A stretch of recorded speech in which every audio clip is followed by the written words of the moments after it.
The radical. Fundamental principles of freedom, rational self-interest, and individual rights. This is the Yaron Brook Show. All right, everybody. Welcome to Yaron Brook Show on this Wednesday, May 22nd. I hope everybody's having a fantastic week. My week has been busy. Anyway, let's see. We're going to jump into the news. Today's show will be a little shorter. I have a hard stop at 4 o'clock, so we'll be going for 2 hours. I've adjusted our goal, our fundraising goal, in accordance. We will be covering just a bunch of news items, things that are happening around the world. And we will spend a significant time on the Middle East at the end of that, and then I will take your Super Chat questions. So or we'll do some combination of the above. But that is overall the progression as I expected. Of course, there might be changes as we go along. We'll see. All right, first up, Milei has some good news. Milei has come out, I think, the last couple of days. He gave a speech, and in the speech is the first time, I think really since he got elected, where he articulated a plan for dollarizing the Argentinian economy. He actually recommitted to it, said it's going to happen, explained what needs to happen for it to happen, and how he perceives it, how he sees kind of the process happening. It seems quite reasonable. Kind of get rid of liabilities on the central bank's site. Stabilize the peso, then drive money expansion. That is, new pesos being entered into the economy to zero. Then make the dollar legal tender, as well as the peso. Let them compete. And the peso will slowly disappear, and the dollar will come to dominate. So that is what he is proposing. Of course, to do that, at some point they would have to get rid of all the capital controls they have. Capital controls are controls on exchanging money. We don't have capital controls in the United States, thankfully, although who knows what's in the future for us, because given some of the nutty proposals about trade coming out of potential Trump appointees, capital controls might be necessary in order for them to achieve their goals. But we'll see. So far, no capital controls in the United States. But there's a plan. And many, including myself, were a little worried about that he was going to abandon dollarization. His Treasury Secretary they appointed was not a dollarization guy, but he is recommitted to it. So exactly when, nobody knows. It depends on the market, they tell us, and how quickly they can how quickly they can kind of unwind the balance sheet of the central bank. But it's exciting to see it's still on the agenda, and I don't know enough about Argentinian law about whether he can do it, right? Whether he can do it unilaterally, or whether he needs the help of Parliament in order to achieve it. If he needs the help of Parliament in order to achieve it, and sadly, unfortunately, it probably will not happen. But it's good to know Milei has not given up on his expectations in terms of dollarization. All right, on a not as serious topic, not as serious as of a level of topic. I don't know how many of you have now heard videos of ChatGPT 4.0, but you might have noticed that the voice on the ChatGPT 4.0 is very feminine, very approachable. It reminded a lot of people, really, when it was first released, of the voice of the AI in the movie Her. That's when a human, he falls in love with an AI and his relationship with this AI on his phone. And that voice was the voice of Scarlett Johansson.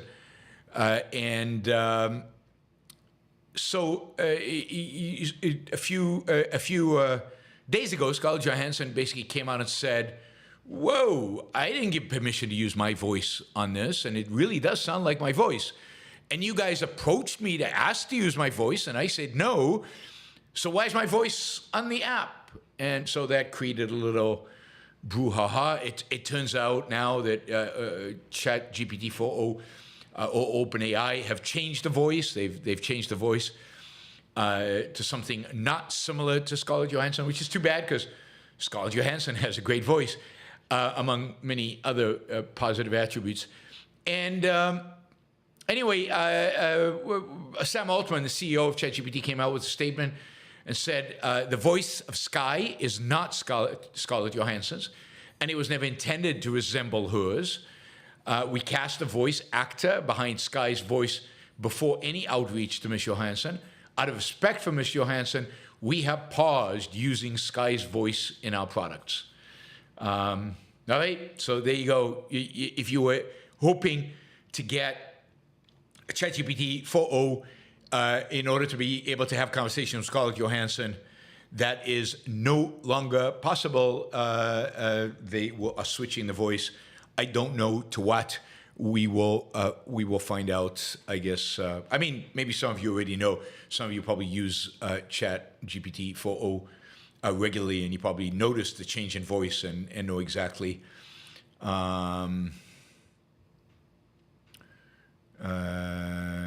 Yep.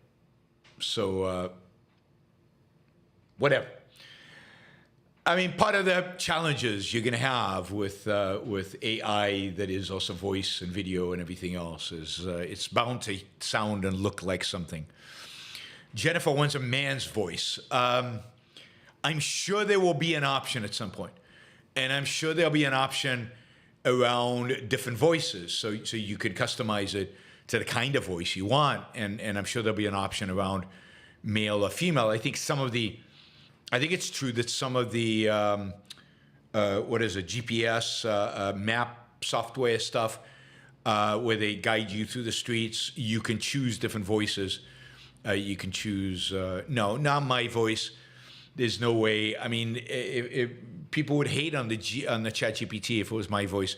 Plus, can you imagine my voice spouting woke Marxist or religious nonsense, which a ChatGPT would have to do, and be indifferent about it? So there's just no way. My voice is here to argue and debate and articulate a rational view of the world, and it should not be used for anything different. You remember earlier, I think last week we talked about the CFPB. In my view, maybe, probably the newest regulatory agency we have in the book, created by Dodd-Frank in 2010. Probably one of the nastiest regulatory agencies, one dominated very much by Elizabeth Warren-like creatures. Not good, really, really bad. Not going to, up to no good everywhere, harassing financial institutions on left and right. Anyway, today or yesterday, the CFPB came out with new regulations that apply to, the apps, the fintech companies that allow companies to do buy now, pay later, not using a credit card, but using kind of a right on the spot when you're shopping, facilitating. This is bigger in Europe than it is in the United States, but it is growing in the United States. Companies like Affirm, Klarna, and I think PayPal also does this, buy now, pay later apps. Anyway, CFPB now has decided that these firms have to comply with the same laws that regulate credit cards, and they're going to come under a bunch of new regulations and new controls. They can't tolerate to see a new innovation in finance or some new fintech or something new in technology and finance without jumping in and insisting on regulating it and figuring out what they can do to restrict it and limit it. In this case, they've unveiled what's called an interpretive rule that's deemed these buy now, pay later lenders essentially the same as traditional credit card providers, and therefore they are now required to uphold the Truth in Lending Act, by the Truth in Lending Act and other regulations and controls that apply to credit card companies. It'll be interesting to see how these companies respond and whether, this has to cost something. This has to create some kind of bureaucracy, and the question is going to be, is this going to be a challenge or not to these companies? Of course, part of the motivation of this is, the central planner motivation, the philosopher king motivation. People are borrowing too much money. There's way too much consumer debt. People are irresponsible. They don't know what they don't know what they're doing, and we, the savior of the people, the ones that are going to act on their behalf, are going to rein this in and rein in this phenomena by regulating it and controlling it and so on. Just to give you a sense that this is not costless, a firm, which is basically a buy now, pay later company, so this is their bread and butter. So its shares yesterday slide by 4.6%. So the market obviously views this as significant added expenses and a significant burden on the company. PayPal, which has much more of a diversified portfolio, this is just one aspect of what they do. PayPal stock slipped 2%, again, I think in response to the new CFPB ruling. So we will see. Of course, the company is all sucking up to the CFPB,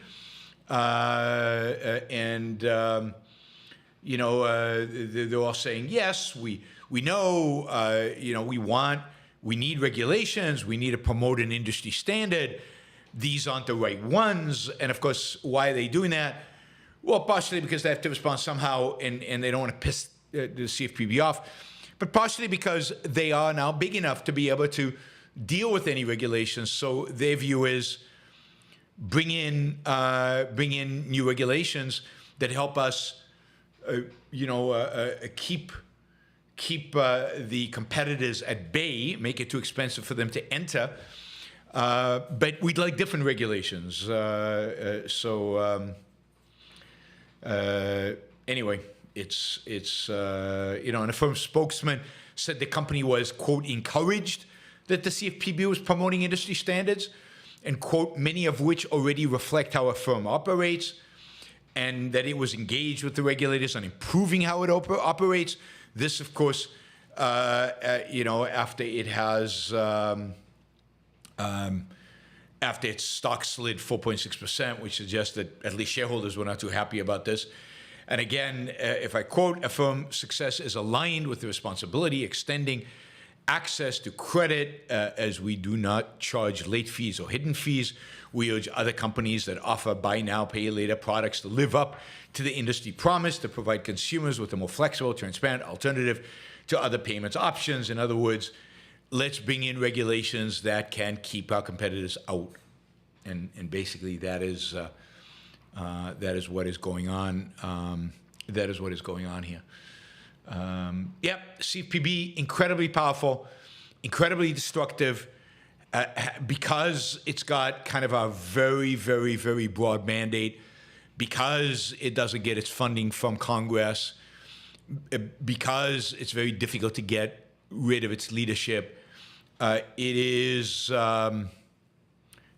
super dangerous. It's super dangerous, and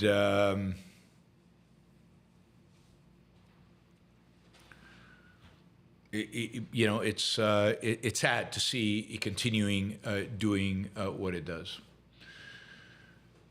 All right, a lot of talk today about consumers and voters and generally people in the United States unhappy with the economy.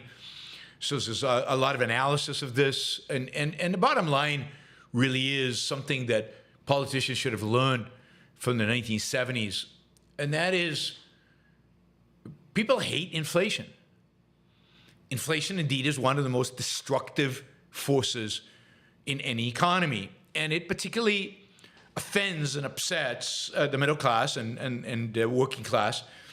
They're the ones who go to the grocery store and buy stuff, and where even slight rises in prices affect them and affect them immediately. And the reality is that even if wages ultimately adjust, when you go to the grocery store and you see prices continue to increase, it's much more real to you than anything that has to do with wages. And there's a real political cost to this. That inflation, is probably what drove ultimately Jimmy Carter out of office. It probably got Jimmy Carter elected. Before that, people expressed incredible dissatisfaction with Nixon. It's just that the Democrats put up such a lousy opponent that people had to vote for Nixon in fear of going to, basically a real crazy in terms of president. They might be faced with an option like that again this time. So inflation is devastating politically. Politicians pay heavy costs for it. And one of the reasons is, people are being asked right now, is inflation going up or going down? And their response is it's going up, even though technically it's going down. Inflation was much higher a few months ago, a year ago, than it is now. But you can understand why they think that. Inflation always, once it goes up, it's up, right? If everything costs 3% more, it doesn't correct afterwards. It doesn't go down 3% later. It stays at 3%. And if any additional inflation comes about, even if it's less than 3%, it's on top of the 3%. So it keeps going up and up. There's no correction downwards. And people, I think justifiably, have this sense that things are getting out of control, that things are way too expensive, and it is disconcerting. And people have a very, very negative view of the economy, more negative maybe than is justified by the sheer numbers, to a large extent because of the trickiness, if you will, how insidious the actual inflation numbers, that inflation actually is. It's also true that how bad inflation is right now depends on what you're measuring.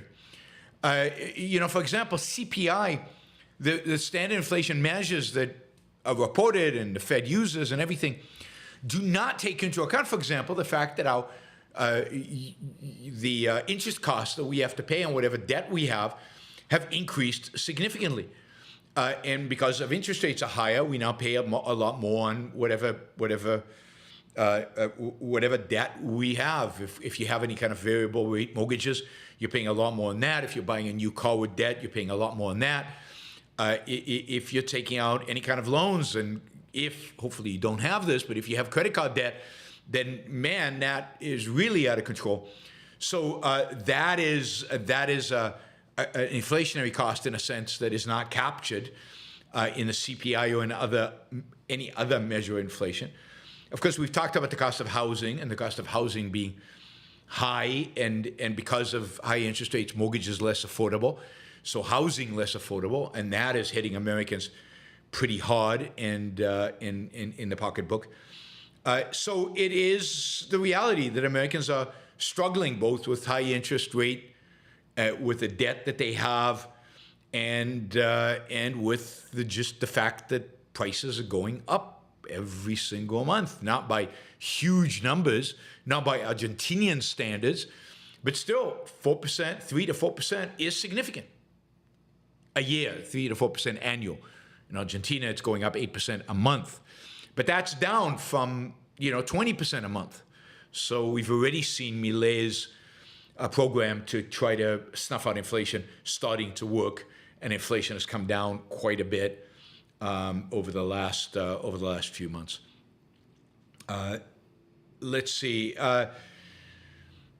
This is what's hurting Biden, and this is what, if Biden loses the election, if Biden actually loses the election, this will probably be the main reason. It probably will not be the Middle East. It probably won't be woke. It probably won't be other things that are related to it. It will be the fact that as somebody said, it's the economy, stupid.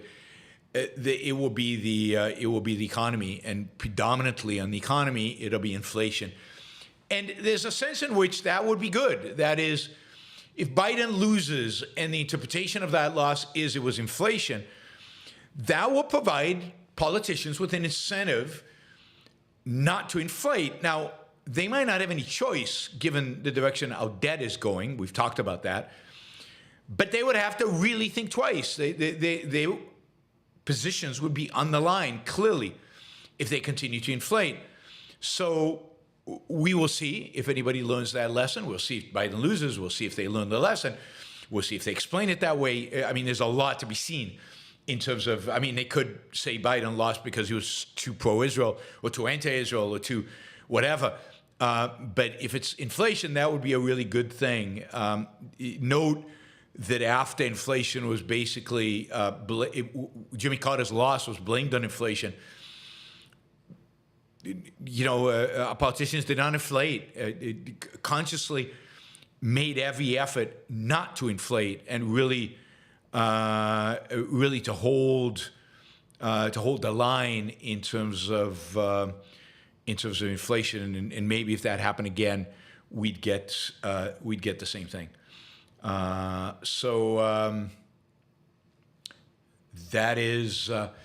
That is where we are. Lots of stories coming out about kind of the top line economic numbers versus American sentiment. There's also a story out today from the chief economist at Citibank. The chief economist at Citibank is basically saying that the U.S. is heading towards a hard landing, and he expects there to be a significant recession relatively soon. That's a pretty risky statement for the chief economist of a major bank to make. So he must be pretty committed to that statement. And I certainly wouldn't rule it out. I'm not making economic predictions, but I certainly wouldn't rule it out.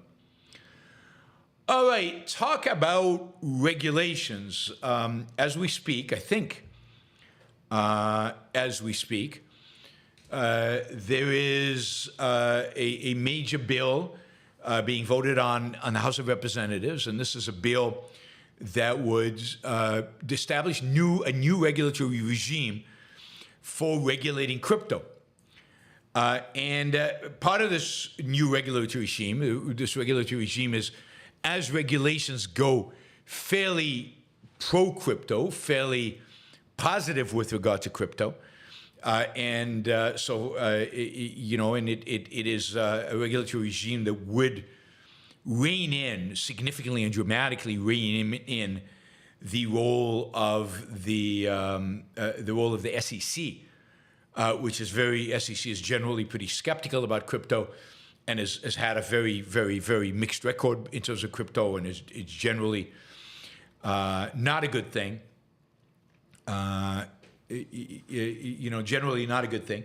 So, this legislation is probably, my guess from reading a little bit about it, I haven't read the legislation itself, but from what I can tell from reading the legislation, it seems quite clear that this would be better than what the SEC is doing right now.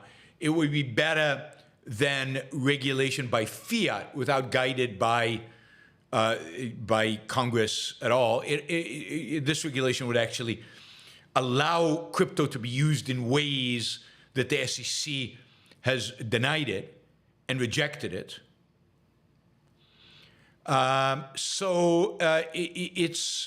It's probably an improvement. The way this new regulation, we'll see. I'm expecting the vote counts to be provided soon. We'll keep track of that, and if we get a vote on it by the time we finish the program, I'll try to let you know. But this would have to pass by a very big majority, and would have to attract a lot of Democratic votes to put pressure on the Senate, which is controlled by Democrats, to take this legislation up, and then to prevent Biden from vetoing it. He has threatened to veto it. The SEC is very aggressively lobbying to have this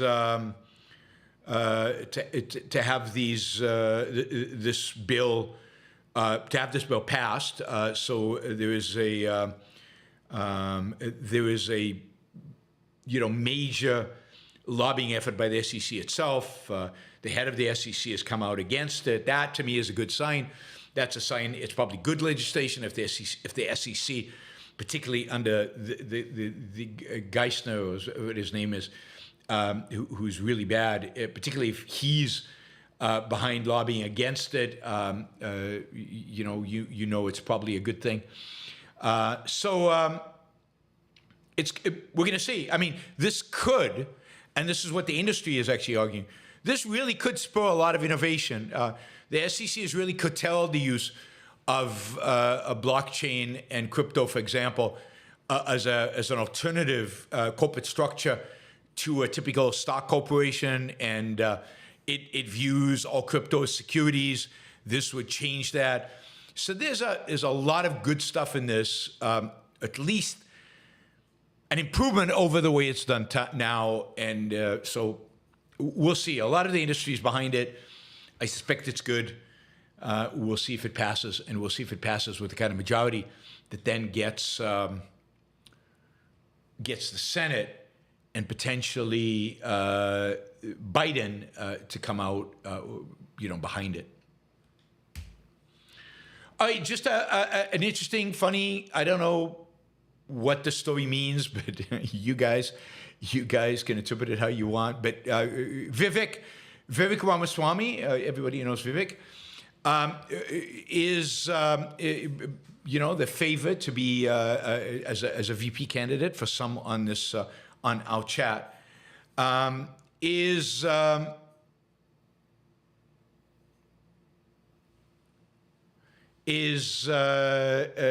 become an activist, has bought up a significant stake in the website BuzzFeed. BuzzFeed has these weird, strange, nonsensical, ugly, what do you call it? Stories and websites and all kinds of stuff. Anyway, he's bought 7.7% stake in BuzzFeed.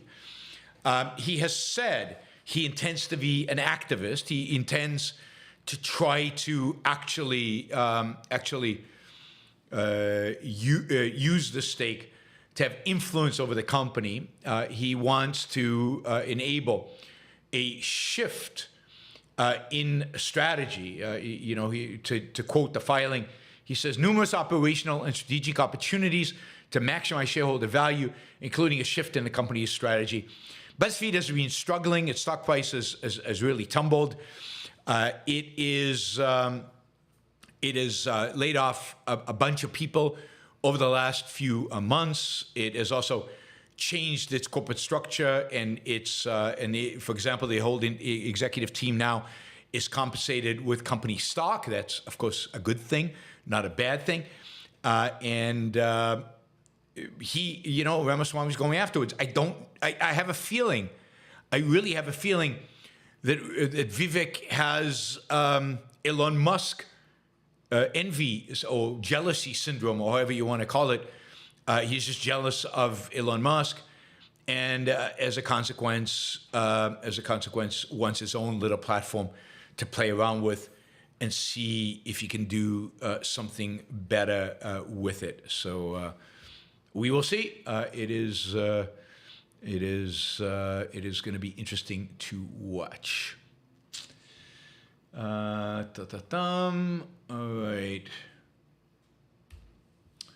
All right, UK, just a few minutes ago, hour ago, 2 hours ago, something like that, the Prime Minister of the United Kingdom, Rishi Sunak, came out of 10 Downing Street and announced to the press that he is calling for an election. The election will be on the symbolically important date of July 4th. I have no idea what he's thinking. God, so July 4th, the UK is going to have an election.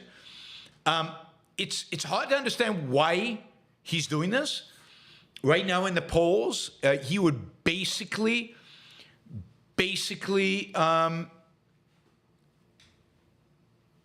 lose big time, right? He would be crushed if the polls are real.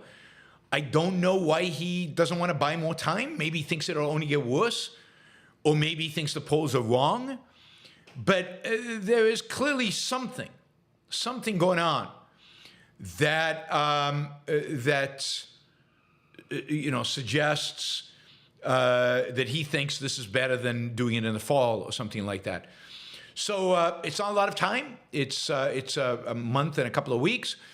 But there will be an election in the UK on July 4th. Expect, at least based on every poll I've seen, expect to see a massive victory for the Labour Party. The Labour Party will be horrible for the UK. It will be a disaster both for its domestic and foreign policy. I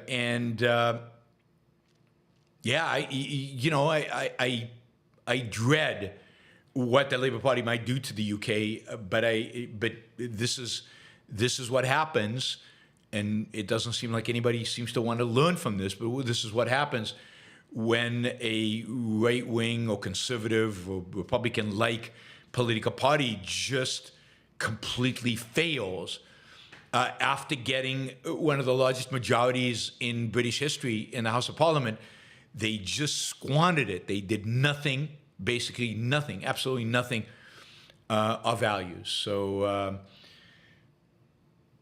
the British public seems ready to penalize them. I wish the United States political system was more flexible like this, where we penalized political parties much faster when they did something really bad. The problem is that because of the primary system, we tend to maybe penalize a president and then have him run again, even though he was a complete and utter disaster.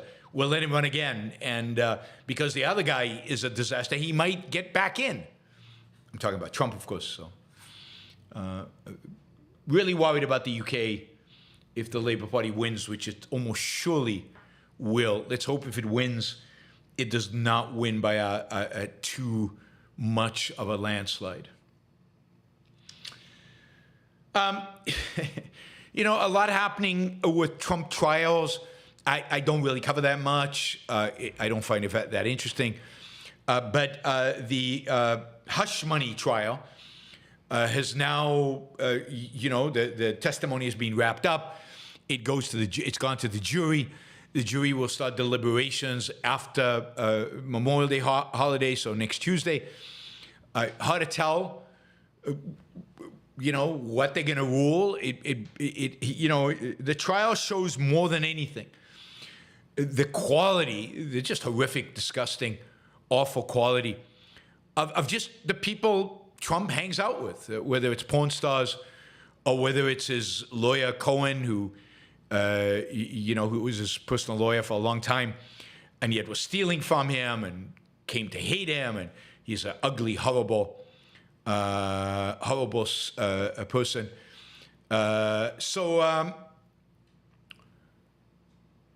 Yes, the thing that this trial brought forward is just how ugly of a character Donald Trump is, has both.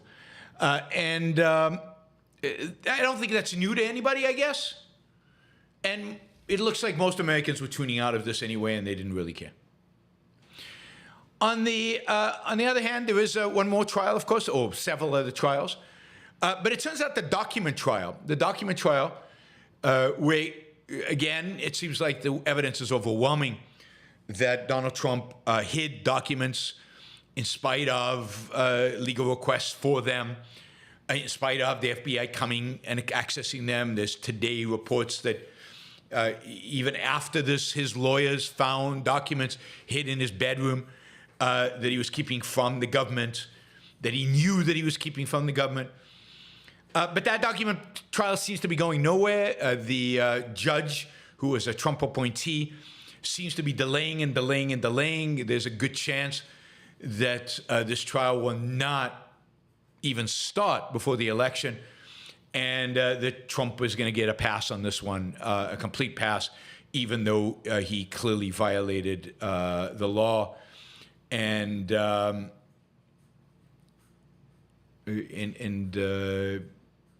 you know, is gonna get a pass. The January 6th is waiting for the Supreme Court to make a decision. Their decision will come down in a week or two about presidential immunity. And then at that point, they'll have to schedule a trial if he's not granted presidential complete immunity. And it's going to be, I think, also impossible to get a trial going before the election. So in the same, by the way, in Georgia, where the, what was it, an appellate court has agreed to hear the challenge to whether Fannie, you know, the prosecutor can actually prosecute the case or should be dismissed. In other words, all of this will entail basically giving Trump a pass on whatever legal issues he might have, and making it so the legal issues might renew after the election if he has lost. But clearly, if he wins, it's finished. I mean, he'll never be tried for any of these things. It'll be done.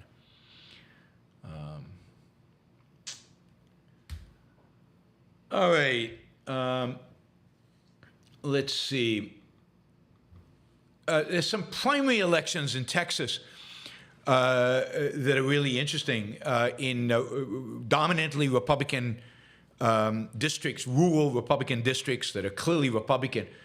There are millions and millions and millions of dollars being spent right now on primary elections. A lot of them involve incumbents versus candidates that the governor of Texas prefers.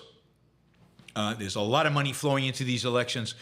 And the reason for this is I think, interesting, given that we've talked a lot over time about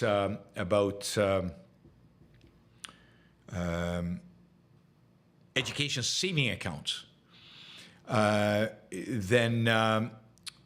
know, education saving accounts are accounts that you would get from the government that basically would put into a special account, tax-free, that then you could use for paying for private school, or you could use for homeschooling. Anyway, the governor of Texas generally has wanted to pass education saving accounts for a long time. This has been in discussion. Different voucher schemes, education saving account schemes have been in play for now almost 20 years or 15 years. And they've always blocked. They're blocked by Democrats and rural Republicans.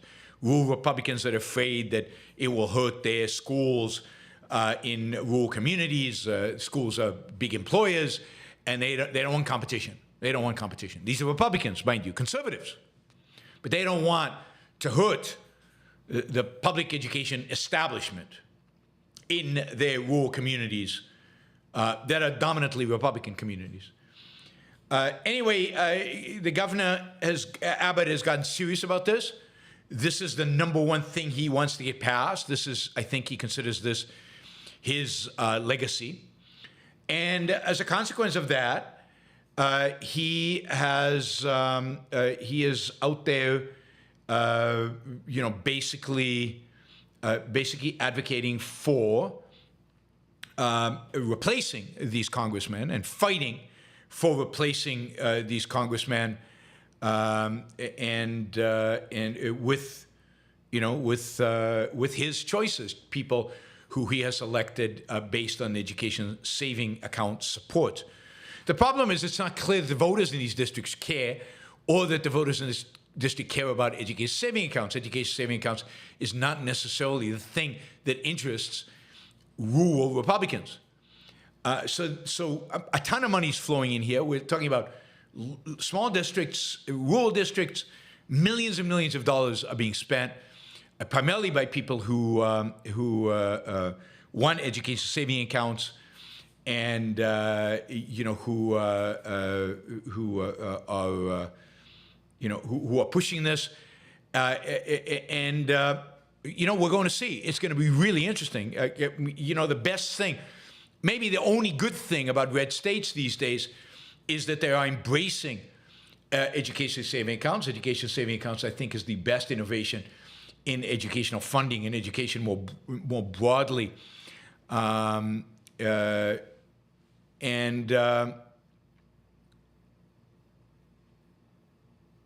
It is a reality that that this is a really, really good thing. So this is one of the few cases in which I am very supportive of Governor Abbott. Usually, I'm not a huge fan, but in this case, I hope he's successful. All right, final story. Final story, I think, in this round, before we get to the Middle East stories, or maybe I'll take your questions first and then get to the Middle East stuff. All right. So the HHS, the Health and Human Services Department of the government, run by the Biden administration, has decided not only to suspend funding for EcoHealth Alliance, we'll get to what EcoHealth Alliance is, but also to basically debar its president or its CEO, the president, it turns out, Dr. Peter Daszak. Anyway, the reason for this is that those of you who don't know, EcoHealth Alliance was an organization that received funding from a variety of different government agencies.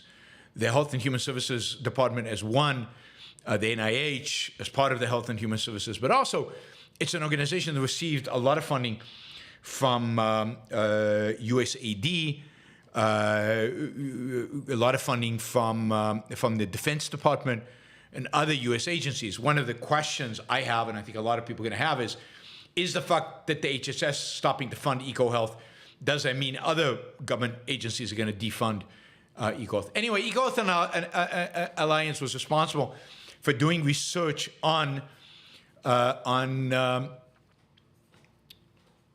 pathogens that could create a pandemic.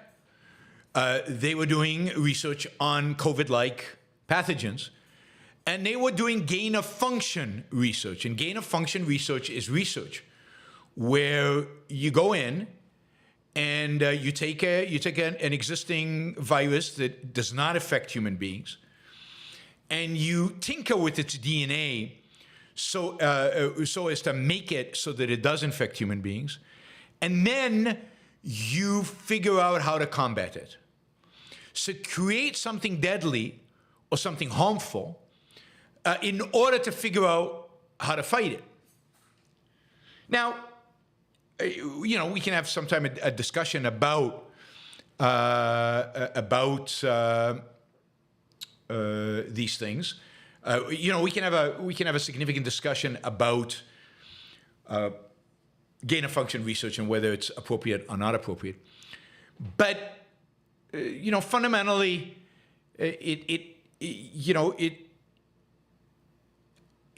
this organization, EcoHealth Alliance, used this money to do some of this gain-of-function research, not in American labs, but it used this money to do research in Chinese labs. And the purpose of this, again, was some of it was probably bioweapons research. Some of it was to combat bioweapons that might be affecting the United States, might affect the US, and to find ways to combat that.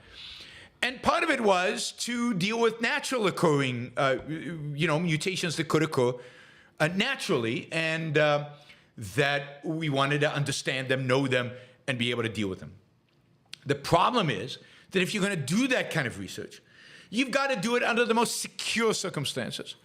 And you should do it in places that are clearly places that you trust, and that could not use this research in order to actually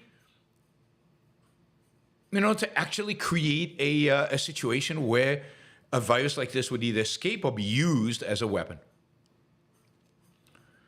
So in this case, EcoHealth Alliance used it in China, and in particular in the Wuhan lab. Now, what is really the reason for the defunding now is not that kind of everybody knew, but that the fact is that Peter Daszak lied about it repeatedly in public and to Congress, repeatedly denying that the gain-of-function research was going on in Wuhan, repeatedly denying that COVID-19 might have been a lab leak out of Wuhan, repeatedly denying providing the funding for the lab in Wuhan, even though government agencies knew that this was indeed the case. What's interesting here is not only, that the Republicans in Congress have taken a strong stance against EcoHealth Alliance and Daszak, but even the Biden administration now has accepted this and bought into this, and they are defunding EcoHealth, at least from the HHS. We'll see about the Defense Department and otherwise. It's going to be interesting to watch that. And then, in addition, they are making it impossible for Peter Daszak to get government money in the future with any other kind of, any other kind of nonprofit he might raise or he might lead, which means that he is now barred from receiving funding from any government entity. And this also leaves him open to lawsuits that might claim that he was responsible or had some responsibility for the Wuhan lab leak, if it was a lab leak, of COVID-19. So there's a lot going on that is... this story is an interesting story and one to be watched. EcoHealth Alliance was very, very prominent in the early months of COVID-19 in denying, and working with the people within the Trump administration in denying any possibility of a lab leak and suppressing any news about a lab leak. And this guy, Peter Daszak, was at the forefront of the lies, of the manipulation, of the attempt to paint anybody who attributed this to a lab leak as some kind of crazy conspiracy theorist. That is where we are. All right, that is it for this portion of the show. We'll go to Super Chat in a second. We'll go to Super Chat in a second, and then we'll cover some news out of the Middle East that I think just paints a big picture. We'll talk about Norway. It takes a picture about kind of the state of the world. But before that, I do want to announce, and they're here, so I'll announce it while they're here. I am going to block both Ken and Richard for a number of reasons. One, they're obnoxious, and all they do is come here to seek out ways to insult me and to insult you guys, the listeners, and there's just no point. There's no ability to have a healthy debate and discussion while these guys, it's not about criticizing me, it's about being obnoxious and rude and insulting and cynical and just ridiculous. It's disruptive to me. There's absolutely no reason I should get angry with the chat, and I don't get angry with people disagreeing with me. I get angry at people disrespecting me and my listeners, and I get angry at people being cynical and flippant and nasty. And I think both Ken and Richard are exactly that, right? And then finally, look, they're too distracting, right? So instead of actually having conversations about topics, about things that are interesting, about things you might disagree with me on, we land up having conversations, and you guys land up having conversations about stuff that they are writing. There's a reason I'm not banning Scott yet. Partially because Scott is a lot less offensive than these guys. He disagrees with me, but he's nowhere near as obnoxious. He's just, I just don't have much respect for Scott. He's just stupid, right? And he just says things that are ridiculous, but he's not snotty towards everybody else. He's not purposefully attempting to distract and to put down and to ridicule.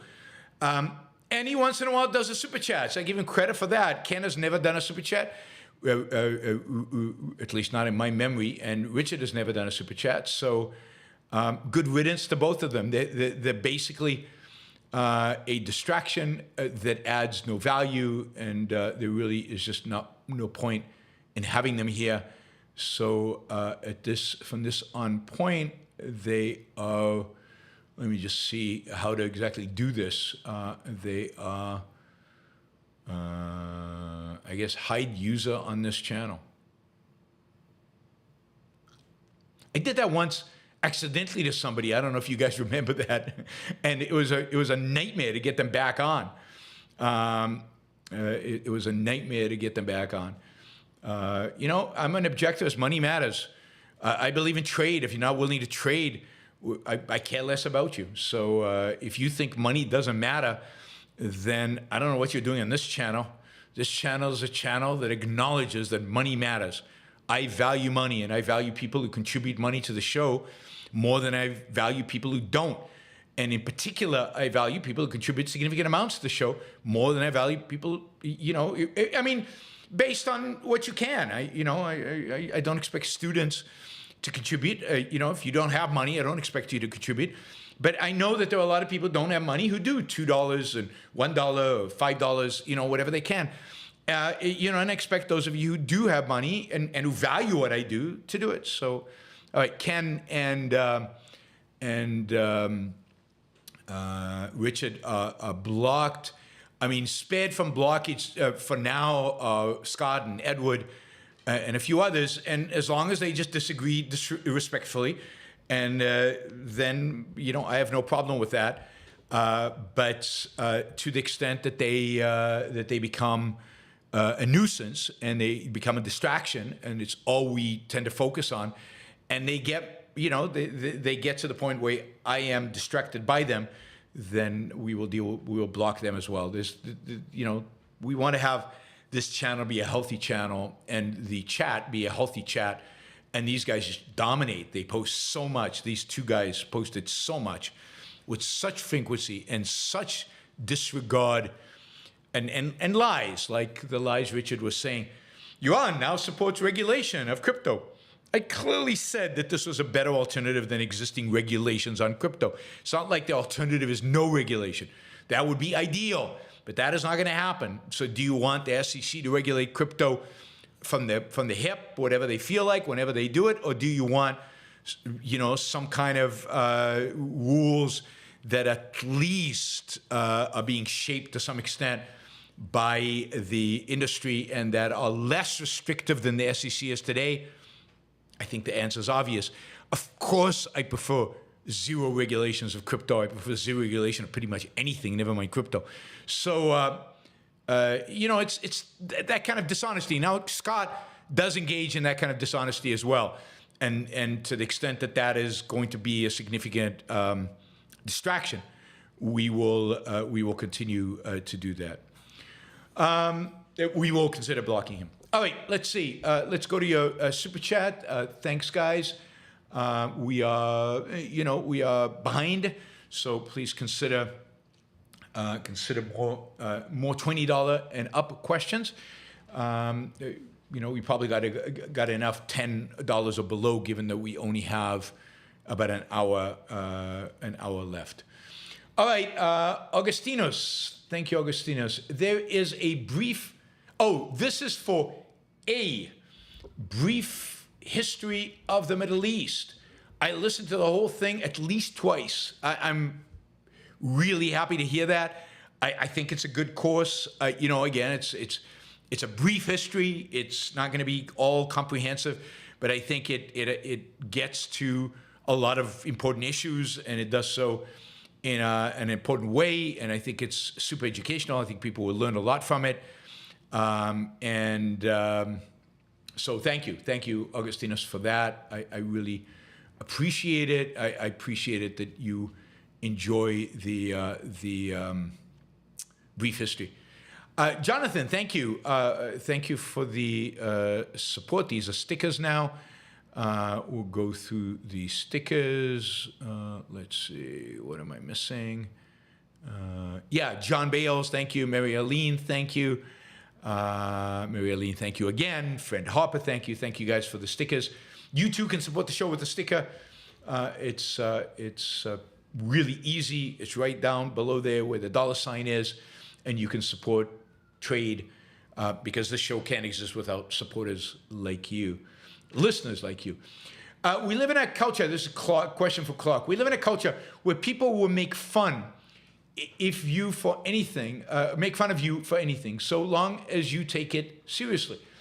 Is this Kantian nihilism at play, trying to prevent people from developing a capacity for reverence? Yeah, I mean, I think it is. Obviously the people doing it don't know Kant from anybody, but it obviously, this is a product of a culture that has elevated and celebrated cynicism throughout, and particularly for kids. That is, kids are raised on a cynical view of the world and a cynical view of life. And this is, we're living the consequence of that. They can't take anything seriously. They can't admire anything. They don't have reverence for anything. They think that everything is a game and a play, and everything is to be made fun of. There's nothing you should take seriously in life. And I think this explains part of the hedonism and nihilism of so many young people, and the lack of seriousness in our cultural debate. It explains kind of the behavior of some people on this chat. It explains people not taking seriously their own lives and the values necessary for their lives to have any meaning and be successful in any significant way. So, it's a cynicism. It's, too much of The Simpsons and what's the other big one? All those shows that are targeted at children, which I think is disgusting and a disgrace, that really just present a cynical South Park, Family Guy, all of those ones, that are just a cynical presentation of, Married with Children is probably one of the first that did this, of everything, make fun of everything, put down everything. Zero values, just to have a nihilistic view of comedy. And I think that is the culture that we have now. That is the result is the culture that we have. To the extent that we have any, quote, serious stuff in the cinema, it's violence or, not or action oriented. It has no ideas. It has no. The heroes are superficial because you can't take seriously a serious hero. When we see a serious hero, we're all likely to laugh. There's a sense in which Mel Brooks started this trend, certainly with Blazing Saddles. I mean, Blazing Saddles, in this sense, is an awful movie because it makes fun of things you should admire and revere. It makes fun of, heroes. It makes fun of the good for being the good. And even Mel Brooks in some of his movies, and his most popular movie, maybe Blazing Saddles, sins. And I won't watch Blazing Saddles as a consequence. It's too painful because on the one hand, it's funny. On the other hand, it's not stuff I should laugh at. And I know that. James, the hardest thing to learn in life is which bridge to cross and which to burn. I mean, I don't know the hardest thing in life, but that's certainly one of the things you should learn in life. But also, one of the things that I think is, disregarded by the people who come up with these clever or not so clever sayings is maybe the hardest thing in life is to build bridges, to build them, to create new ones, rather than just accept the ones that exist and say yes, no, yes, no, yes, no, burn, don't burn, burn, don't burn, but actually create new ones, build something, create something that didn't exist before. That is real progress. Why do you keep saying public schools instead of government schools? It slips. It's not on purpose.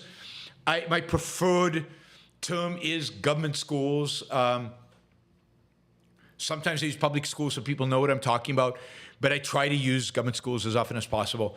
But it's just basically a bad habit that I should eradicate. Bradley, your characterization of masculinity as civilized or uncivilized is very helpful.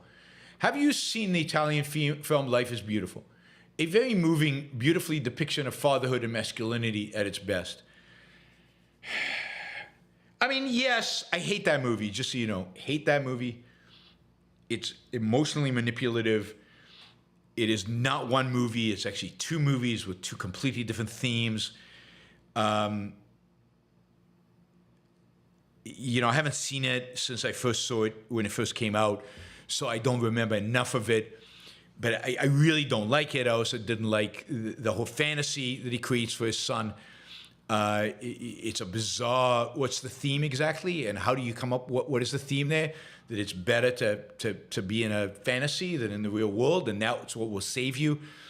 And I find it, anyway, emotionally manipulative. And again, two movies. The first half of the movie is a comedy that has nothing to do with the second half of the movie, which is just a horrific tragedy, and with a really what would you call it? With a fantasy component to it, even though it's based on a true story. So I'm not a fan of the movie, but I get your point, and I agree with it. I think he is an example of masculinity, and I think there is. You have to think about masculinity in the context of civilization versus masculinity in the context of the Bronze Age. And in the Bronze Age, masculinity meant physical strength and a willingness to slaughter your enemies left and right. And masculinity in the civilized world is a willingness to use your mind and act on the basis of your mind in order to change reality, to improve life for yourself and for the people you care about right here in this world. And it has a significant component of reason. Just like, the reality is that if in ancient times, you still needed reason. Human beings couldn't survive without reason at all. But you needed, 10% reason, 90% muscle, and then it went to 30% reason, 70% muscle. Suddenly, with the Industrial Revolution, it went to much more about reason than muscle. That's why, by the way, we have income inequality. It's the people who figured out how to use reason to make a living make a lot more money than people who are stuck using muscle to make a living. Muscle is cheap. That's a reality. And then to the modern age with AI, where it's going to be 90% reason, 10% muscle, with robots and everything, your conception of masculinity has to change with that. Has to change with it.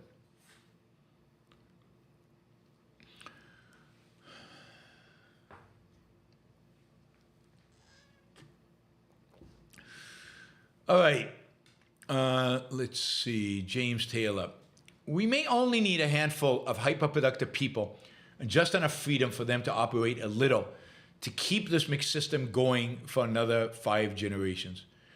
That might be true. I don't know exactly, but it's not going to be pleasant during that period if it's only a handful of productive people. I mean, there's this sense in which that is the message of Atlas Shrugged, right? This is why what happens in Atlas Shrugged happens in Atlas Shrugged, and why the action develops in the way it does. It doesn't take many to keep the world going. So yes, it's quite possible. How many generations, I don't know. But it's also possible that we are heading towards some kind of economic cataclysm that, we'll need those people to still keep us afloat to some extent. But there is a real reckoning coming economically.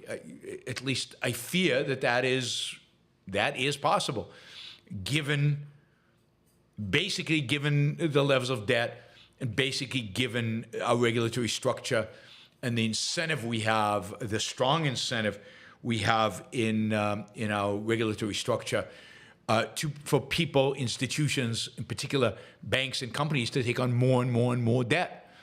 And that combined with the government debt, combined with inflation now and probably inflation in the future, rising interest rates, that is a mixture that will not end well.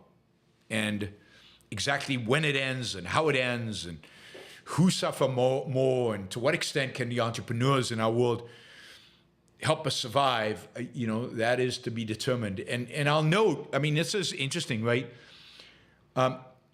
Who are these hyper-productive people?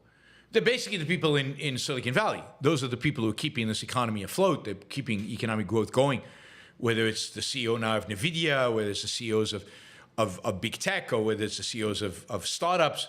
Those are the people. They include Elon Musk, but those are the people. And those are the people pretty much everybody these days hates.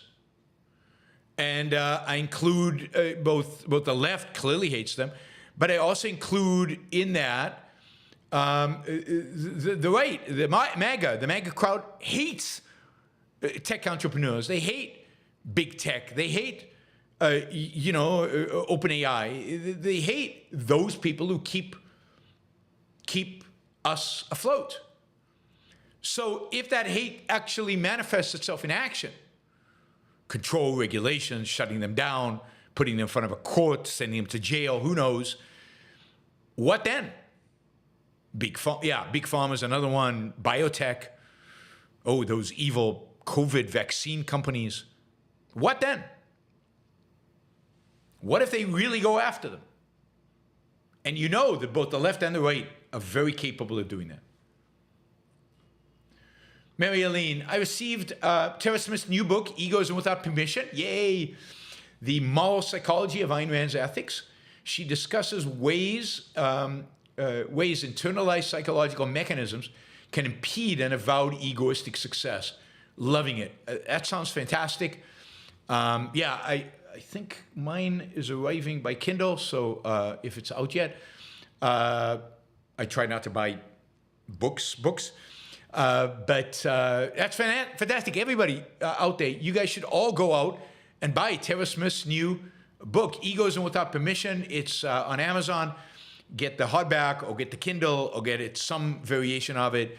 It is truly amazing, right? Truly amazing. You see, we would rather kill off relating to the previous question, the right would rather kill off its political enemies and kill off the economy at the same time than allow them to keep us afloat. And that is very, very, very scary. Very, very, very scary. Hopper Campbell, I've seen many gays for Palestine signs. Where are all the Muslims against Hamas signs? Where is the large majority of moderate Muslims we hear so much about but never see in real life? That is a great question. And of course, it's a question that we could have asked after 9/11, where were all the Muslims marching against the terrorists and against Al-Qaeda and against ISIS in the 20-teens? Where are all the Muslims who want to make clear that bin Laden and the leaders of ISIS and Hamas are not real Muslims, that Islam is truly a religion of peace? George Bush thought it was a religion of peace. Where are the Muslims claiming it's a religion of peace and therefore these other people are apostates? They are hijackers of their great religion. The reality is that whatever moderate Muslims there are out there are too afraid, too cowardly, and too coward by the militants to stand up, to declare their positions. And as such, they have lost all credibility. If you're not willing to stand up and voice your views, you don't count. You don't count. Your views don't count. Nobody should take you seriously. Courage is important. Courage is a vital value in any kind of intellectual conflict, in any kind of intellectual discussion. So stand up, Muslims, moderate. I know you're out there, but you need to stand up. And they're silent. They're silent primarily because they're afraid. They're cowards, fundamentally cowards. They'd rather leave the arena to the people supporting Hamas and supporting Al-Qaeda. And by leaving the arena to them, don't expect people to have a positive view of Islam. There's no reason in the world people should have a positive view of Islam. And now I'm going to be labeled an Islamophobe. But yeah, Islam has given us every reason to be afraid. And the moderates who could present an alternative are silent. Silent. They don't want to piss anybody off. I mean, look at Saudi Arabia and the United Arab Emirates and the so-called moderates. Yes, they haven't cut off relations, or the United Arab Emirates has not cut off relations with Israel. But they also don't stand with Israel. They don't also criticize Hamas. They also don't argue for Israeli victory. And indeed, quite the contrary. They are now complimenting. Anyway, we'll get to that later. But they are. Even though I don't believe they think what they say, I think they really are moderates. They are too afraid to speak. They are treading a fine line, even in these politically authoritarian regimes. Thank you, Abba Campbell. All right, Hunter. Your prediction is a tyrant marries religion and environmentalism. I engineer oil in the United States. The number of Republican co-workers whose ideas about conservation mimic environmentalists astounds me. Outdoorsmen, hunters, etc. Yes, I mean, the reality is that the origins of the environmental movement are in the Republican Party. The first environmental policies were Teddy Roosevelt, who appropriated huge swaths of land and made them into national parks and national forests and all kinds of protected reserves, and advocated for untouched land as a basic principle until the 1960s. Until the 1960s, when it was taken over by the far left, environmentalism until the 1960s was a right-wing agenda item to conservation, conservatism. That all went together. We want to conserve nature. We want to protect the wilderness, the wildlife, all of that stuff.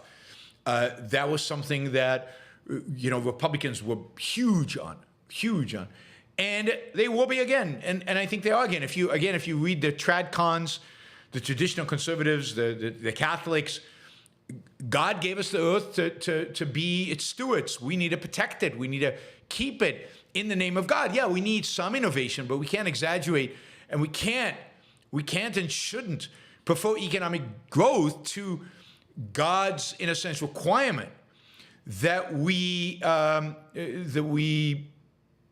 what do you call it? Take care of His planet and His plants and His animals.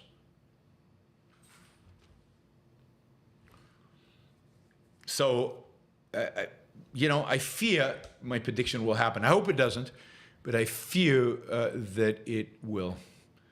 All right, Just Fold. I typically don't watch live, but happen to be around today to hear you removing an unproductive trolls. Very happy to hear and thought you deserved a super chat as a result. I appreciate the quality content, and this should help. I appreciate that, Just Fold. Really, really appreciate that. Thank you.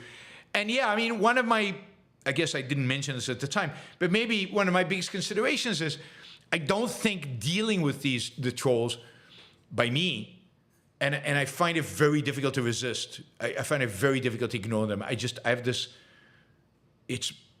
strong sense of justice that when somebody says something really, really stupid, or somebody insults me, or somebody insults one of you, I wanna intervene. I wanna say something. I wanna respond. I don't want it to just be there. So I have to. So I can't stop myself from doing that. And I think it's because of my sense of justice. But that's not fair for the people who are listening to this on a podcast, who don't have access to chat, who will never see the chat.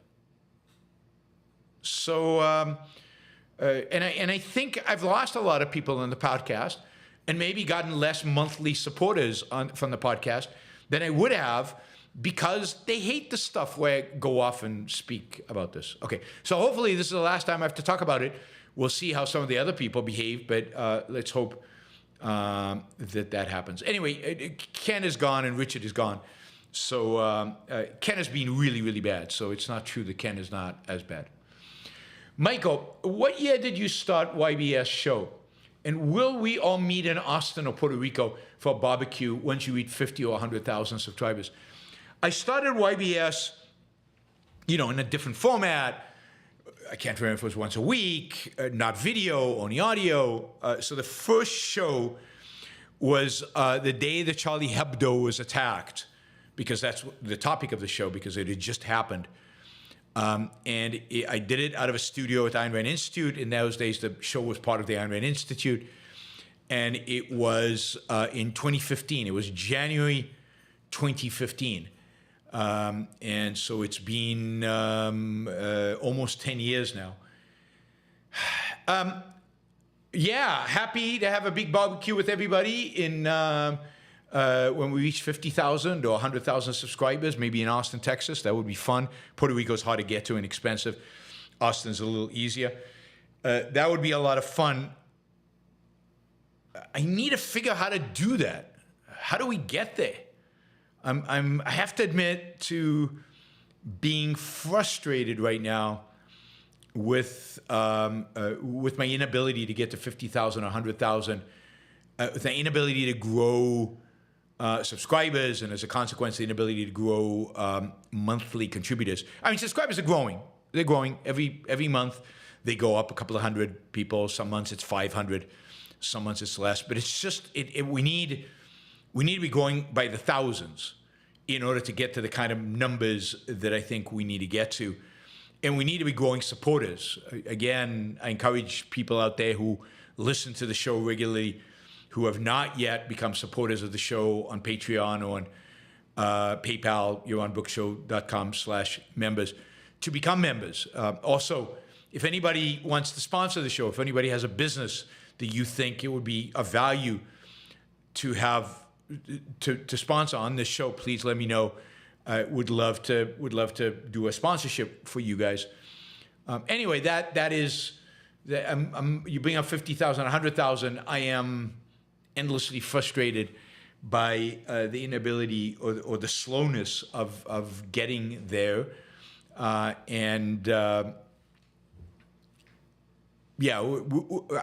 going to keep trying different things. We're going to keep playing with different stuff. We're going to keep trying different marketing strategies, different show formats, until we get it right, and the growth happens. I think it can happen. And one of the questions is the format as it is right now, is this new format the right way to make that happen? And I'm not convinced yet, so we will see. Richard, Islamophobia is a misleading term intended to offer objections to Muslim terrorism as a psychological disorder. The protests against Israel and Jews are not Jewphobia, though they may have a psychological disorder. Yes, I agree with you completely. Islamophobia is a ridiculous term. First of all, Islamophobia means fear of Islam. There's every reason in the world to fear Islam. The fear of Islam is not a psychological disorder. It is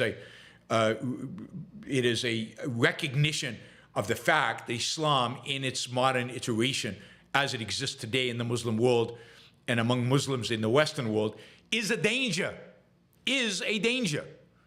And the fact, as we talked about earlier, that moderate Muslims won't come out into the streets supporting the United States, supporting Israel, is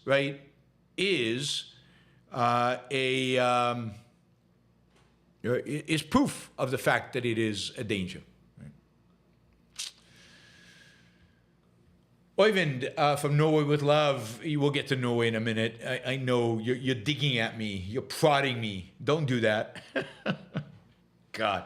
The Norwegians just stabbed Israel in the back together with the Irish and the Spanish. That's quite company they have there. Raphael, what was the epistemology of the founding? Did they believe in objective truths as opposed to middle-of-the-road arguments common in today's society? Yeah, no, they definitely believed in objective truths. I mean, they didn't have a definition of objectivity as we understand it post Ayn Rand, but they certainly had a perspective on truth. They certainly believed truth existed, and the truth was not revealed. They were strong advocates of reason, and I think that they had as good an epistemology as you could have pre Ayn Rand, and in action. That is, in actual thinking, they had as good an epistemology as you can have. They clearly were men of reason. Men of reason. All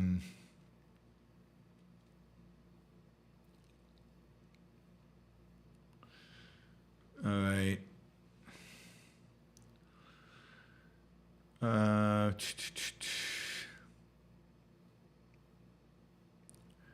Overlay, I'm not sure. Okay, I don't know what you're exactly saying, Fed Hopper, in the chat. Okay, BZ Brawler, first super chat, $20. Thank you, BZ Brawler, really appreciate it. What's your thoughts on the EACC movement? Many are supportive of smaller government, less regulations, but they appear to be secular mystics. Is this a boon for objectivist cause, or would they do more harm? I mean, my evaluation is that overall they do good. They do good in the sense that they're helping keeping economic growth happening. That is, they are supportive of economic growth, both intellectually and in action. They are promoters of a positive view of entrepreneurship and business and technology, which is a good thing. I think philosophically they're primarily just shallow. They primarily have very little to say. They're not the kind of, the kind of movement that is going to change things dramatically. They're the kind of movement that can buy us time. They're the kind of movement that can keep technology and technologists and businesses and startups afloat for a little longer, while hopefully objectivism and philosophy gain ground and come to dominate more. So EACC, effective accelerationism, from accelerate economically, accelerate technologically. For example, they will fight against, the attempts of AI regulations. They'll fight against attempts to slow down technological progress. And in so doing, they will slow down the erosion that is happening in freedom. So they'll slow down a negative. I don't think they can bring about a real renaissance, a real acceleration, a real rebirth. This is all, this is basically all that they can do at this point.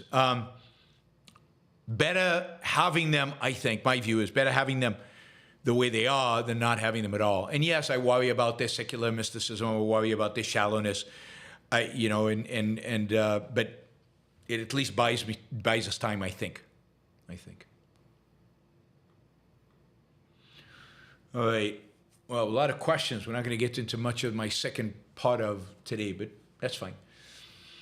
My understanding is Rand argued sense perception can't be wrong because the sense is automatic, right? Right and wrong require appealing to more and more sense data. But why does automatic mean inerrant? Well, I mean, because if it was, the sense data provide what they provide. They are giving you information about reality. They're not making stuff up. The senses don't have a mind. They don't have a view. They don't have a perspective. They have been tuned by evolution to provide you with information at a certain resolution about the world out there. That resolution is not, of course, cannot be 100% because there is no such thing, and it's attuned to not overload you with information. So you have the relevant information necessary for you to survive in the world out there. That's what evolution has done.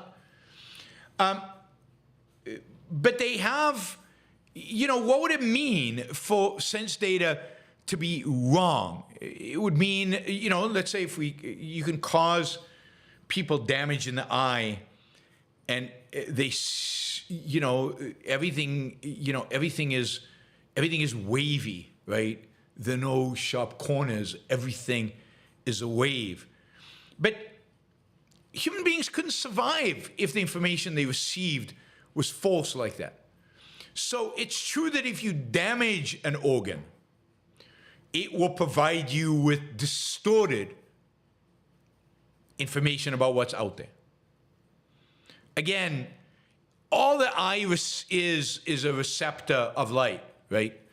So it's the brain turning what the eye receives into actual perceptions where the distortion happens. But yeah, if you have a defect in your sensory apparatus, then you're gonna, but just from an evolutionary perspective, if there was a defect, that would be a huge knock on survivability. So that is why they're automatic, and they don't err. The errors happen in our interpretation of what we see. So when we see the stick in the water and it's crooked, we're getting, the wavelengths, we're getting the way light bends as a consequence of water and all of that. That's all accurate. It's the mind then has to then understand. It has to figure out what is actually going on. Why is it that the stick is not bent but appears bent? But the appearance of bent is because of the way light behaves in liquids. And once we understand that, then we know exactly what's going on. Our senses just provide us what our senses provide us. They provide us information based on the laws of physics about what's out there. It would be weird if somehow our brain corrected because it had how does our brain know if the stick is bent or not? Maybe it is a bent stick. How does our brain know that? So how would the brain evolve to correct for a supposed mistake? Because it can't, and because there is no mistake. We're getting what light gives us, what reality gives us. And then why is the stick not bent when we take it out? That is interesting. And we can figure that out with our other senses, right? Whether it bends in the water or not. And then we have to try to understand why it is that we see it the way it is, right? So we can correct whatever turns out to be inaccurate in our integration of our sense data.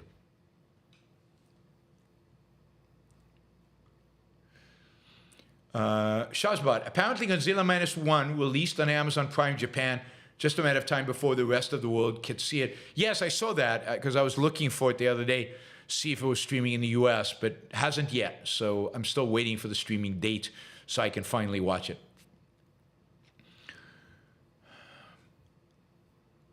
All right, Liam, how much dollars to block Ken and Richard? Already done, so your $5 did it. No need. Whether we block Scott or future trolls will depend on them, I guess. Michael, I meant to ask Keith this Monday, but would you say Newton was a greater physicist than Einstein, given his scope of discovery and more Aristotelian approach? I don't know. I think so. I think so. I mean, but you saw what Keith said about Maxwell. So it would have been interesting to ask Keith. Keith seems to think Maxwell is on the level of a Newton. And I'm not sure how you would put Einstein in that context. Certainly, physicists consider Einstein on the same level. And I wouldn't be surprised if that were true. But I just don't know. I don't know enough about physics and enough about the history of physics. Michael, I see the welfare state increasing as technological progress continues. Less and less people will be necessary to contribute as technology allows fewer and fewer people to be enormously productive. I mean, certainly that is what a lot of the tech industry believes.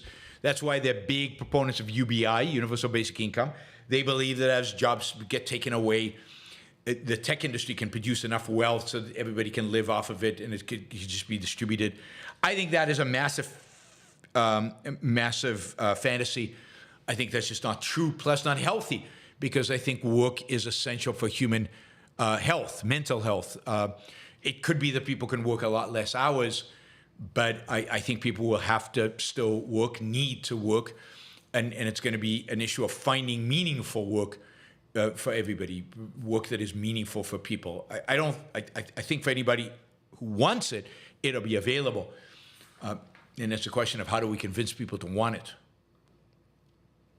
Raphael, should we regulate gain of function? That's a good question. I think it should be certainly monitored. It is clearly a risk to human life. It is clearly a risk to individual rights. I think all gain of function research should be done within the context of the Defense Department to help prepare us for biological warfare. And it should be heavily controlled by I hate to say by Congress, because Congress is so incompetent, but by people in positions. So the answer, should we regulate gain of function research, is yes, absolutely we should. I'm not sure we should abolish it, but we should certainly regulate it and control it and make sure that it's being done with the right kind of standards. And I think it's a national security issue, and therefore it should be under the auspices of some kind of national security agency. Maybe a new national security agency would need to be established in order to do it. Jason, goodbye those who got blocked. Kisses. Thank you, Jason. Frank, Ivan Boesky died. Was hero or villain on Wall Street? I think he was a villain. Ivan Boesky was caught with literally a suitcase of cash on his way to bribe somebody. There's no question. I think Ivan Boesky was really engaged in things like insider trading and corruption. He is, he's not Michael Milken. He contributed nothing, and he was a crook. And it's sad that Milken and other financiers on Wall Street during the 1980s got painted with a broad brush as if they were all Ivan Boeskys. And Gordon Gekko on Wall Street was a bad guy. He committed fraud. He broke into people's offices, stole stuff. So they are real crooks. And it's a distraction from finding the real, Bernie Madoff, from finding the real crooks when the government spends and exerts all its resources on non-crooks, if you will. All right, let's see. We're like $97 short from our goal for the 2-hour show. It would be great if we got a few $20 questions and close that gap. It also, that would basically mean that I just did questions for the rest of the time.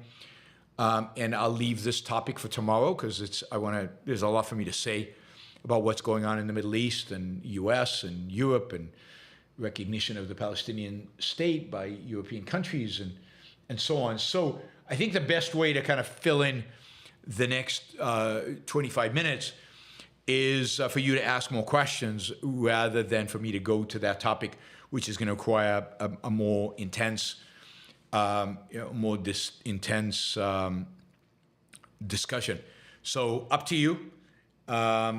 We'll either cut the show short once I finish these few super chats, or you can add some super chats. And if you do it at the $20 range, I think we can probably get close to, or if not surpass, our target. Yeah, I haven't finished. Don't worry, I haven't finished with the questions and comments. I'm back to that. I just wanted to give people enough of a heads up so they could think of questions and put them in if they were interested in doing so before I got to the end. All right, Jennifer says, thank you for blocking trolls. They were very unpleasant. Yeah, I mean, I think that's my main consideration. I'm sorry I didn't come to this conclusion earlier. It's just why tolerate unpleasantness? Life is too frigging short to tolerate the unpleasant. So that was basically the conclusion I came to. And the reality is that given that that is probably one of Yaron's rules for life, and if it's not, should be, life is too short to tolerate the unpleasant.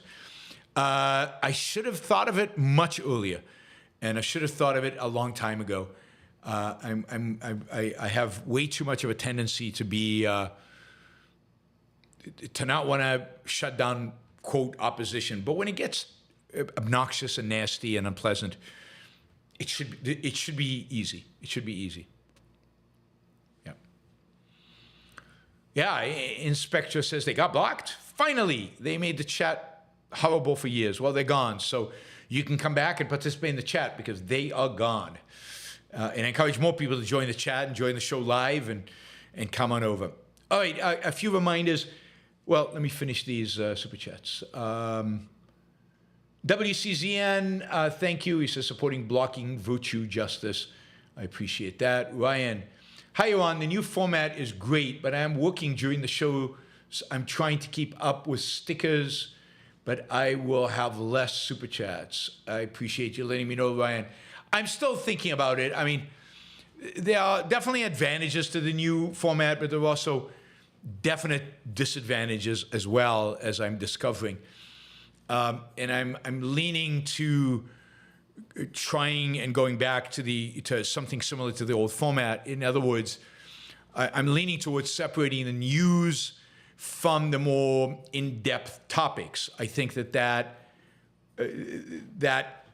creates more distinct videos, which is easier for people to watch and follow. It also, I think super chat wise, it seems to have been slightly, not significantly more lucrative. But I think from perspective of podcasts, I think it's easier to release them. I also think that people just get tired with a 3-hour show, and I'm not sure people are willing to do an hour and a half and then a break and then another hour and a half rather than 3 hours straight. So I'm reevaluating all of that. I'm trying to figure out what we're going to do. But I expect, yeah, I mean, we'll see. This is the format for this week.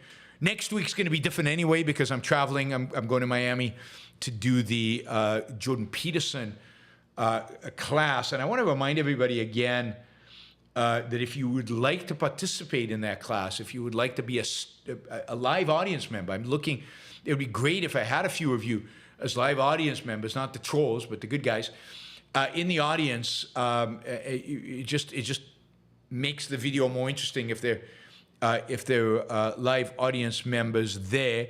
Then please consider applying to come and signing up. I know it's 2 days of work, so I get it. But maybe if you're a student and you're off for the summer, this is a great time to come down to Miami and spend 2 days listening to me talk about finance. There'll be 4 hours each day. You can do it at, thank you, Miroslav, for posting this, yaronbrook.paperform.co. yaronbrook.paperform, one word, paperform.co.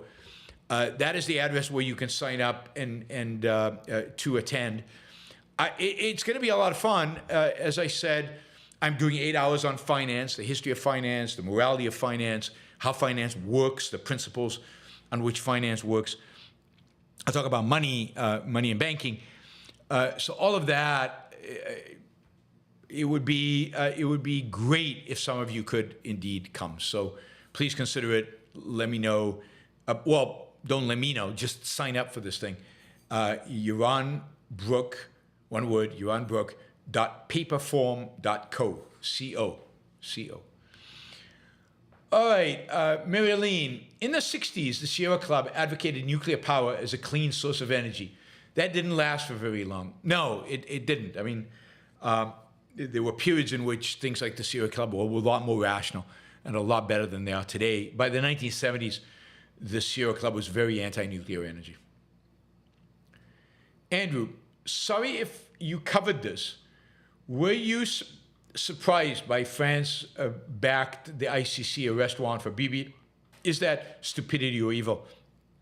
I was a little surprised, not very, but a little. The French stabbing Israel in the back is nothing new. Is it stupidity or evil? It's pragmatism. It's realpolitik.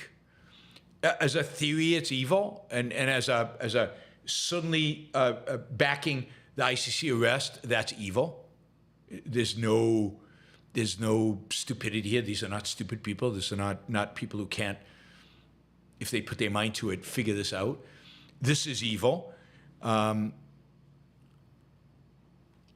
I mean, it really is horrible. I was going to cover this and talk about this in my section on the Middle East, which will now be tomorrow because you guys have so many questions, and I have this show today is going to be shorter than usual, a little shorter than usual. Mary Aline, I had a $5 comment you missed. Oh, I got it. It turned out to be a $7 comment with that. Thank you. All right, this is the last question I have. So if you still want to ask a question, now's the time to jump in with a question. If you still want to support the show, and you should support the show, you can do so here with the Super Chat stickers. Do a sticker. We've got 117 people watching live right now. $1 from each one of you gets us over the target pretty easily. It's a great way to show value for value and support. For those of you not live, you can go to Patreon. You can go to yaronbrookshow.com/membership. Where you can make a monthly contribution. I love the monthly contributions. I don't have to ask for them, regularly. They just happen, and they are the main ways in which we fund this show. So please consider a monthly contribution. Consider increasing it if you already make one. As I've said before, my real goal is to get to 100,000 subscribers and to double or triple revenue. Certainly double revenue that comes in. Here we go. We got Mary Aline with $2, RDF with $2, Raphael with €1.19, so $1.29. And you too can become one of these $2, $1 supporters whom I love. I think this is just great to get support like this from a bunch of you. John Bales just came in with $2. So thank you to all of you. There's some other stickers that I missed earlier. I think Ryan had a 25 Canadian dollar sticker, and John Glow had a $20 sticker. So thank you guys. But yeah, I mean, the $1, $2, I love to see my chat just filled with the stickers. It's a lot of fun. All right, last question, unless you have one. I mean, I'll take them no matter when. Andrew says, personally, I like when you occasionally go after trolls in the chat because it models how to stand up to bullies. Yes, ignoring jokes is usually rational, but fighting jokes is something of a value. Yeah, I get that. Partially why I did it, but enough, right? Enough is enough. At some point, you have to move on. At some point, what's the point, right? I mean, I said what I have to say. I've stood up to them. And now the time is to act and shut them down. These are not people who are going to change, get better, show more respect. Anyway, so yes, I agree with you, but it's also, there is a, enough is enough. All right, guys, thank you. Really appreciate the support. Thanks to all the super chatters. Thanks to all of you who encouraged me to do to block the people I blocked. Let's see. Remind you that you can still sign up for Ocon with a YBS discount. This is only for live people watching live, and that is for the Yaron Brook show. So use 24. This is the coupon or the number 24 YBS 10. 24 YBS 10. And I hope to see many, many, many of you at Ocon. And then finally, we've got Alex Epstein, who is a supporter of the show. He has a Substack. He has Alex AI. Please subscribe to his Substack and subscribe to the AI. Again, it's at alexepstein.substack.com. And let's see, tomorrow it will be a regular, I'm pretty sure, 3-hour program. I'll just say it now, but I'll remind you tomorrow. Tomorrow is my birthday. So we will be celebrating on the Yaron Brook Show my getting older by 1 year. So please join us tomorrow to celebrate my birthday with me. Wow, Just Fold just brought in $50, and he has a question. And Andrew has another question, but he hasn't written it yet, so I'm waiting for that. But Just Fold says, 2 in 1 day, I'm aiming to develop my aptitude as a skills coach and personal trainer, and found ITOE helpful. I'm considering ARU, thinking that there may be a boost to my knowledge of psychology and epistemology that will help. Wary of dollar tag, though. Yeah, I mean, first of all, ARU costs money. But you could consider applying for a scholarship. That's certainly something you should think about. But look, valuable education is valuable. It is costly because it adds value. And I think the ARU is worthwhile. I think, particularly right now, I think we've got coming up a course on psychology by Gina Gorlin. I think that would definitely be of help and interesting. It's an introductory course to psychology, but still it would give you the tools, the psychological tools that I think are incredibly valuable. Think about how much a course like that from a world-class expert like Gina would cost you anywhere else. And you're going to get it from somebody who is an objectivist. And then I was thinking of another course. Oh, Harry, I think Binswanger is teaching a course maybe on how we know, or start a course on how we know, which again is going to be I think an important contribution to kind of what you're looking for epistemologically in terms of running your business, in terms of dealing with people, in terms of what you're trying to do. So I think ARU is incredibly valuable. I don't know, I don't know how much money you have, so I don't know how expensive it is for you, but the value is there. You have to decide how valuable it is to you. Only you can decide that. Mary Aline says she's auditing Gina's course, and it's really good. I'm not surprised that it would be really good. And so generally, I'd encourage you to, I think learning from an objectivist perspective is life-affirming and life-enhancing and positive to human life. And I encourage you to pursue it. Thank you, Just Fold. $50, that is very, very much appreciated. Andrew says, I've got another question, and here it is. He says, a prominent Twitter person, I forgot, tweeted that Christianity is based on individualism. And he lamented that people forget that. Your reaction? This is not a unusual perspective, and it's not that it's based on individualism. It's that Christianity, as a philosophy, brought individualism to the forefront. And the reality is that Ayn Rand believed that. Ayn Rand, I think, once said that the one good thing about Christianity is that it brought individualism, that it kind of introduced individualism to the world. I find that hard to believe. I think that individualism is definitely in Greece. It might not be in the main writings of Greece. It might not be as explicit as we would like it, but it's implicit. And Rand thought this because Christianity places such an important point on the dignity of the individual, on the fact that man is created in the image of God, although Judaism, of course, also believes that, and that gives him dignity as an individual.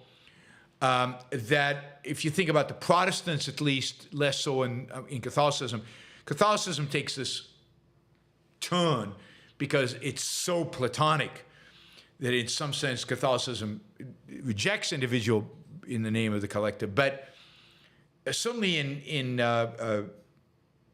what do you call it, in Protestantism, one of the innovations in Protestantism is the idea that the individual has a relationship with God, that he's not dependent on the priest class, on the Pope, that he can have his own independent relationship with God. And you could argue that that opens up the possibility, well, then the individual can discover reason, and individual can discover truth, and that opens it up to kind of Aristotelian reasoning that the individual can deal with reality, know reality, discover truth.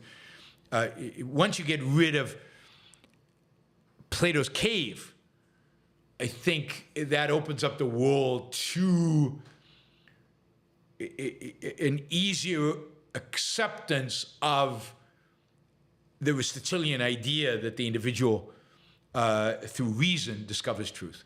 So maybe we had to go through a Reformation to get an Enlightenment. Of course, there were attempts at Reformation.